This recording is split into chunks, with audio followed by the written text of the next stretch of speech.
Sige po. Magandang hapon po sa inyo.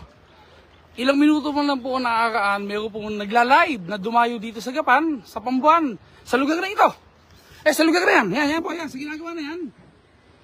Na kami daw ng mga Paskwal, may pangabusong ginagawa dito, ha? Ayun yung mga tao. Kumusta na kayo dyan? O, yan po ang mga tao, oh. Inaabuso ba namin kayo? O, tingnan nyo nga. O, ayan ha. Ayan o, hawakan mo. Dito po, gusto ko paliwanag sa inyo, nasa batas. Ha? Magmula po sa ilog, 20 metro, easement ang tawag doon.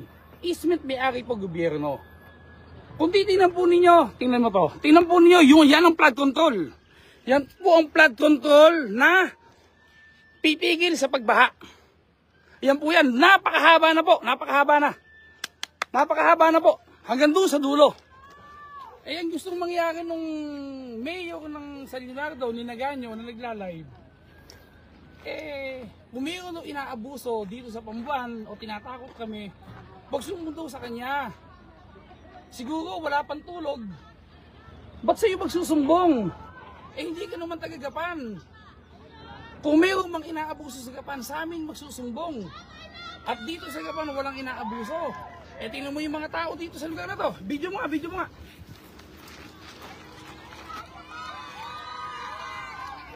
Tingnan nyo yung mga tao. Tingnan nyo yung mga tao. Tingnan nyo yung mga tao. Balik mo sa akin. Pero ako, salamat po. Hindi ko papatulan yan. Ang gusto niya mangyari, yung hinaba-haba nung flood control na to, yung tapat ng pag-aari, yung tapat ng biyanan niya, wag daw gawin.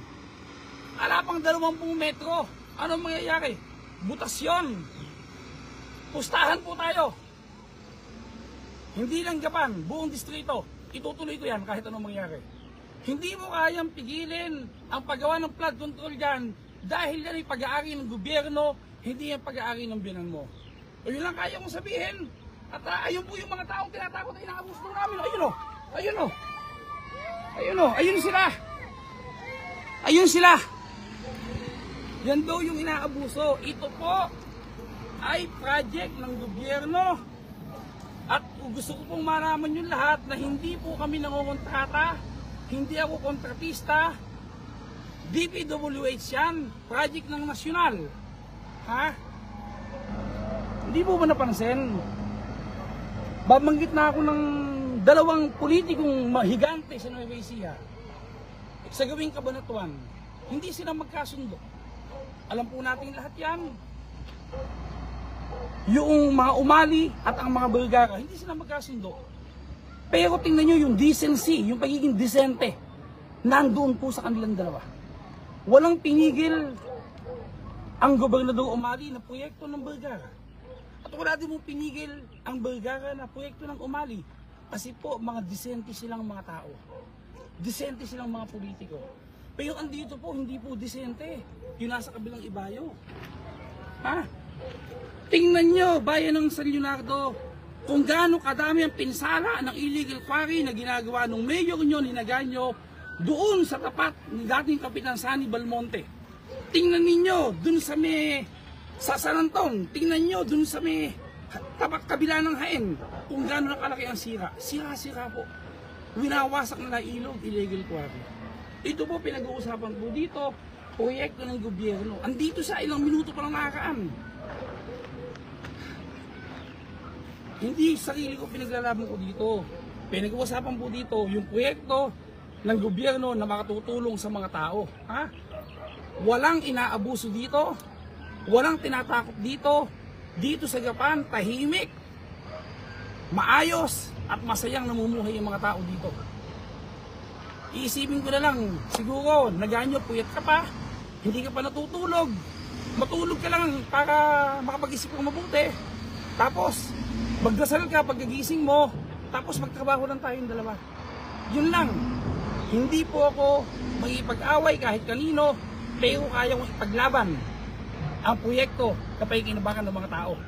Andito ako ngayon sa kinatatayuan mo kanina. Ha? Ito po, ituloy itong proyektong ito. Uulitin ko, easement ang tawag yan. Alam yan ng mga intindido na may isip. Pero pag wala kang isip, di mo alam to. 20 meters, ha? 20 meters. 20 meters magmula dyan sa ilog. Hanggang dito, pag-aari yan ng gobyerno. Gobyerno may-ari niyan. Okay? Gobyerno may-ari niyan. Kaya, yung tinutuntukan mo kanina, baka hindi mo alam. Sinukat na yan ng DPWH. Sinukat na yan ng tauhan ng gobyerno. Yung tinutuntukan mo kanina, hindi pag-aari ng biyanan mo. Pati asawa mo, hindi alam ang sinasabi niya. Gobyerno may-ari niyan. Muhon ang magsasabi. Muhon ang magsasabi. Okay? Kaya ang intindihin mo, yung bayan ng San Leonardo. Huwag kang makialam dito sa lungsod ng Gapan. Huwag kang makialam sa ikapat na distrito. Dahil nung kayo nanunungkulan, ala naman kayong ginawa sa distrito. Hindi kayo nagpagawa ng mga ganito. Wala kayong pakialam sa taong bayan. Ba't ngayon na pinagaganda kong distrito, nakikialam kayo, hindi ba? O yun lang po. Ala po akong hindi ako magmumura. Hindi ako magsasalita ng masama.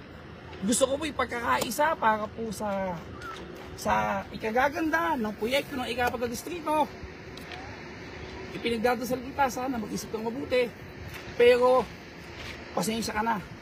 Una sana ito tinatakot mo ang mga tao sa Leonardo. Ipwera mo si Congressman Eming. Dahil pag taong bayan na pinag-uusapan, matapang po tayo. At pukulan po tayo sa kapiliran. Okay? Ulitin ko po. Manood kayo. Kung ito'y tutuloy o hindi. Itagaan nyo sa bato. Matutuloy ito. Alang magagawa yung hindi niya alam ang sinasabi niya. Gobyerno ang magsasabi kung ito'y pag-aari ng biyanan niya o pag-aari ng gobyerno. Magtanong ka. May engineer ka naman. 20 meters easement ang tawag yan. Ha? Pag-aari ng gobyerno yan. Yun po ang totoo nun. Nako, Diyos ko. Kung ikaw ay gumagawa ng issue, ng gulo, hindi kita papatulan. Yung laban nga namin ng asawa mo, hindi naman pinag-uusapan sa Nueva Ecija. Sa Portis na pinag-uusapan. Ulitin ko po, hindi na po ako magmumura tulad ng ginawa ko dati sa mga nanonood. At nung pagmumura ko noon, pasensya na po kayo, pinatulan ko yung ganong klaseng tao. Nakangako po ako sa inyo, hindi na ako magmumura uli. Ipagdasal lang po natin siya. At ito lang po masasabi ko sa mga proyektong pinagagawa ko na ito. Tulad yan, yung kabilang to ay lalagyan na din ng ganito. San Leonardo, gusto kasi pati San Leonardo safe. Wala kang magagawa. Mamatay ka na lang sa inggit. Sa inyo po lahat, marami pong salamat. Tuloy-tuloy lang po ang delivery serbisyo ni Congressman Eming Pascual. At kung mayroon pong inaabuso sa bayan ng San Leonardo, kung may tinatakot, may inaapi, tumitindig po ako. Lumapit po kayo sa akin. Kung hindi nyo kaya manindigan sa bayan ng San Leonardo, maninindigan po ako para po sa inyo. At ngayon pong Enero, araw-araw, nakatuntungan pa ako sa bayan ng San Leonardo. Mag-iikot po ako sa mga taong nangangailangan ng tulong. Marami pong salamat. Magandang hapon po. May Elan, pagpalain ka ng Panginoon Diyos. God bless you. Salamat po.